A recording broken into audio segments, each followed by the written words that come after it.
Welcome to Garage Gym Athlete Cooldowns. These episodes are short, actionable podcasts pulled from previous interviews and content we've been publishing for the last several years. So go for a walk, hop on the rower, or clip into the bike for this cooldown episode.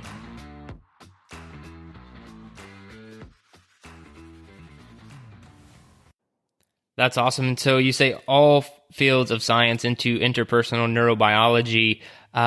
What are we talking about from an application standpoint? Like, how would I use this? Because I love when science gets practical, and that's the best type of science, right? So how are we using that in a practical application? Well, Jared, imagine this. Imagine that you have a mind, right? Yeah, I can picture.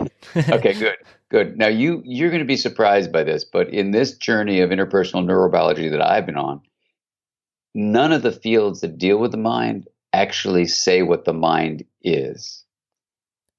They describe it, it's feelings, thoughts, memories, stuff like that, attitudes, your intentions, but they don't actually say what that stuff is. So what we do in our field is we actually offer a definition of the mind, which I can give to you.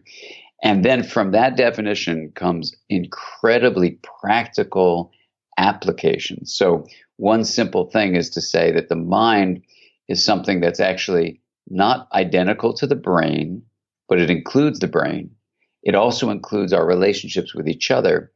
And, rather than give you the technical definition, I'll just say from the definition, you get this view of what a healthy mind is, which comes from a process called integration, which is the different parts of something being allowed to be special or unique or differentiated, is what we say, and then linking them together. So integration is simply linking different parts. Now, what's amazing about that is that linkage of different parts, integration, turns out to be the basis of well-being. So whether you're focusing on your brain or your brain and your body or a relationship you have with a friend, integration turns out to be what leads to harmony and well-being and thriving. So the practical implication of that is you can say, in our view, that here's how you cultivate well-being. You do anything you can to allow whatever system you're looking at. If you're just interested in your own body, fine. Interested in your own brain, fine. You want to look at how different parts can be strengthened in their differences and then promote linkages among them. So you coordinate and balance, let's say, how your brain works.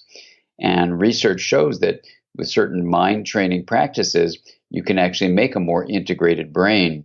And the research on the brain, for example, shows the best indicator of well-being in the brain is how integrated the brain is. So that's just for the inside your head. If we look at relationships, you can work on relationships in the same way. When relationships aren't going well, they're either in like chaos or rigidity, and that means that integration isn't there.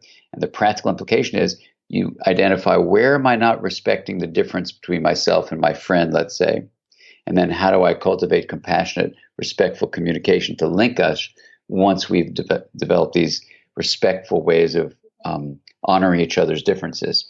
And amazingly, you go from chaos and rigidity into a state of harmony. And so whether you're talking about relationships, talking about the brain itself, integration is a practical implication of this field I work in. This is what we suggest is health is coming from.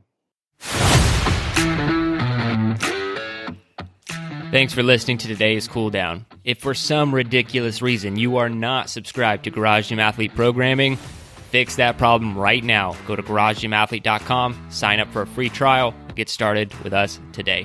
Thanks for listening.